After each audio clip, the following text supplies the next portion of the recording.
What exactly is this deep state that we've been hearing about? Well, it is not some wild conspiracy. It is a real network of entrenched power players operating with little oversight, influencing everything from elections to foreign revolutions. And this is thanks to Tulsi Gabbard's ODNI report and the Durham annex.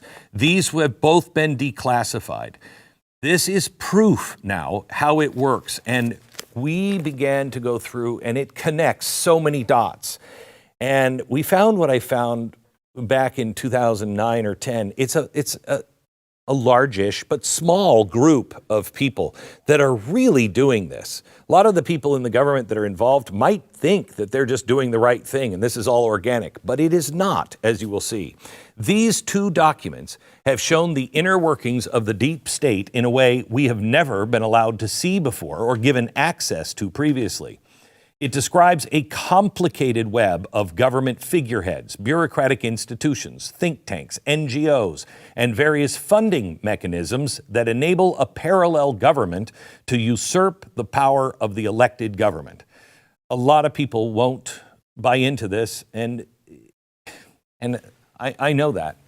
But tonight I can say to you, I have all of the evidence. This is no longer a theory. This is now a proven fact. So let me walk you over to chalkboard number 1. This is the deep state machine. So the deep state machine, how does this work? Okay. At the core, it is just really a self-reinforcing ecosystem. It is a living, breathing, and growing organism. I wanted you to take a look at this. This is agencies like the CIA, FBI, NSA, and the ODNI. They feed intel, often right here, to the NGOs. So these agencies, this is where it's planned, this is where it's hatched, somewhere in here, okay?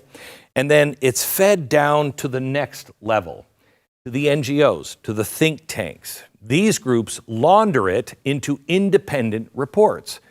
So all of a sudden, the NGO, let's say the NED, or let's say it's a law firm, Fusion GPS, or the Atlantic Council, or a defense contractor like Raytheon, or just the media, they get the story passed down to them. These players may be involved, they may be hapless dupes, but it's fed down to them. And then, have you ever worked at a place that had a consultant come in and do research? And it's my experience, at least, that consultant always leaves verifying what the boss thought was going on. I've never had a consultant where I've like, yeah, well, that's independent. They really got that one. It's always been, they're just reinforcing. That's what's happening here. This is passed down here just to reinforce and give this answer down to the third level, okay? And that's the media. It amplifies. They cite anonymous sources. It's narrative engineering at its finest. And in the ODNI report, released by Tulsi Gabbard last month, details on how this works, how the 2016 intelligence community assessment on Russian interference was manipulated to target Trump. But I also believe to kick the dust and the trail clean for what I'm going to show you on the other two chalkboards tonight. On December 9th, 2016, despite previous analysis that Russia did not manipulate the election, Obama's security team met in the Situation Room to discuss a new approach. The attendees included Susan Rice, James Clapper, Andrew McCabe, John Brennan, Ben Rhodes, Loretta Lynch, Jay Johnson, John Kerry, Victoria Nuland. Remember those names, okay? And they're all basically members from all of these agencies with big, scary names, the three-letter agencies we've come to expect. Now, this time, new marching orders were given. Now the goal was to change the framing. Russia had to be the bad guy, and their chosen candidate would be President Donald Trump. Quote, "The IC is prepared to produce an assessment per the president's request that pulls together the information we have on the tools Moscow used and the actions it took to influence the 2016 election. Notice it doesn't say that this is based on new information or new intelligence. We have a new whistleblower. We've got some super secret intercepts that prove whatever. None of that. This came per the president's request. Obama was unhappy and the witch hunt commenced, or should I say the coup commenced, because this is what it was. Any dissenting views, they were suppressed.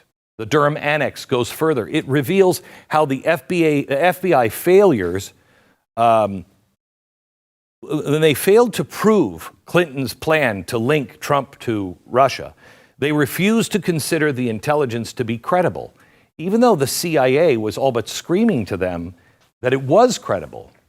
But here, black and white, redacted, as they like to do. But how do they operate?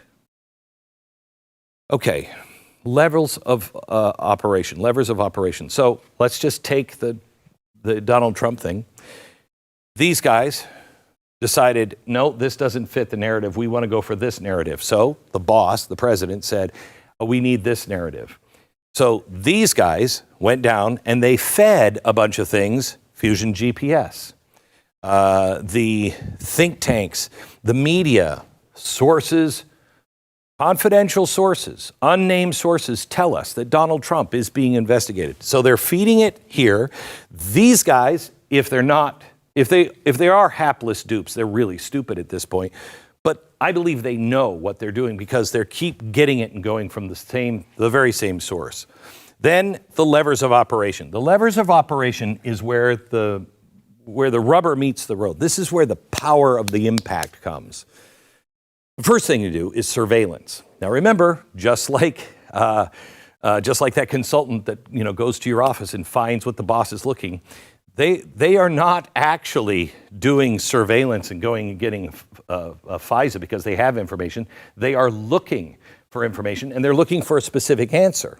So the FISA warrants are based on unverified documents like Christopher Steele, which started up here, came down to Christopher Steele, then went down to the media, then went to FISA. And remember, this was funded by Clinton's campaign through Perkins Coie. This one, private company law firms, Fusion GPS, Perkins Coie. And the Durham investigation showed how it was weaponized through Russiagate. So the FBI goes to the FISA courts, and they can't get what they need to tell the FISA court to be able to get a wiretap. So somebody in the FBI actually alters the documents to ensure the FISA applications on President Trump went forward. Second, election interference. Right here. The 51 Intel experts, remember that? 51 Intel officials labeling the Hunter Biden laptop Russian disinformation. Remember that in 2020? That is straight from the playbook exposed in these reports. According to the polls, 79% of the country believed that truthful coverage over Hunter's laptop would have changed their vote. But we didn't get truthful coverage. We got deep state manipulation. We got propaganda from 51 intelligence officials who we all trust because we're dopes at this point. And the media did what they were told. Disinformation. Remember, all Twitter and everybody says, well, the FBI came to us and said this was going to be coming out. They fed that down here, and they fed it down here. Now, the third part is funding, and this is amazing. Tax dollars flow through agencies like USAID and the State Department to NGOs. We're going to get deeper into that later, but here's a teaser. USAID funneled $270 million to George Soros adjacent organizations for democracy, programs for democracy all over the world. And don't forget the media coordination. Remember that meeting in Obama's White House with all of his national security heads? The people that day, up until that day, all of them had been saying Russia was not a threat. They were not an election threat. Well, the new marching orders came through and the narrative shifted. Didn't really take very long. And remember, not because of intelligence, but because the president directed them to change it. Guess what the media reported? On the same exact day, this article. Secret CIA assessment says Russia was trying to help Trump win the White House. How could they on the same day? He just said, this is what I want. Somebody went out and fed it to the media and they amplified it and we're off to the races. Now, let's zoom out a bit on the chalkboard. Who are the organizations involved? At the top, we have the government core. We have CIA, DNI, FBI, DOJ, and DHS. Next, the next layer, we have the NGOs. That's like the Soros Open Society Foundation and about 5 million others that the State Department and USAID have used for things like democracy building. Next, we have the think tanks. The Durham annex brought this little wing of the deep state out fully into public view. Apparently, multiple highly respected think tanks were allegedly read in on Hillary Clinton's plan. They included the Open Society Foundation, the Atlantic Council, the Carnegie Endowment, and the Center for New American Security. So Durham's annex just called them collectively think tanks. But we can also potentially add in others that appear to have deep state motivations. Organizations like the Council on Foreign Relations, Brookings, the Stanford Internet Observatory, they all at least appear to launder research out to the public. This is a massive propaganda.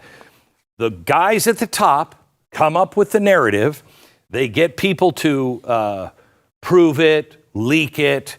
The media gets everybody juiced up to believe it. Then you have the media, surveillance, and the unnamed officials, and you have powerful money behind that, pushing it through. So there's no way to not believe it. You've been hypnotized. This is propaganda. Now, the last on this list, the Stanford Internet Observatory. It was outed by Michael Schellenberger's team for being part of a censorship program with the Department of Homeland Security. Now, let's not forget, law firms like Perkins Coie, despite everything else that's been linked to them, who did they hire again? Oh, yeah, that's right. Fusion GPS. And we can't forget the defense contractors. Booz Allen employed Edward Snowden. And what do we know what he exposed? There's also things we haven't really learned about yet. How far does this alliance between spying intelligence, the intelligence community, potential domestic operations go with just our defense contractors? Did you know that Raytheon was mentioned multiple times in WikiLeaks disclosures of the CIA's classified cyber program known as Vault 7? That's a whole episode. And lastly, we have foreign allies. They're up here with the government agents. These foreign allies. I mean, no way, right? I mean, they wouldn't dare get involved. Oh, wait a minute. Let me look at this story. What is it? British spies were first to spot Trump team's links with Russia. So you have foreign allies jumping in and helping. The UK, in this particular case. The UK's version of the NSA, the GCHQ, alerted Obama's team in 2015. Now that's interesting, especially since we now know this was a giant operation cooked up by the Hillary Clinton team, then seemingly perpetrated by Obama. The deep state isn't just made in America. We know this because we watched what was happening over in England. We're watching how laws are passed in every country in the Western world. The same laws, we saw 3 or 4 heads of state elected under the banner of Build Back Better. It's all connected. So why now? Well, Gabbard's ODNI release and Durham's annex are the wake-up calls. They show how the Obama-era national security leaders orchestrated a Russian hoax to subvert Trump. But this isn't new. We'll show all of this later in the show because there's a really distinct pattern. It's not just about that. We trace this back through history. This machine thrives on secrecy. It is very complicated. It's hard to understand, but they're counting on you giving up not understanding it. With all of these declassifications, the veil is lifting.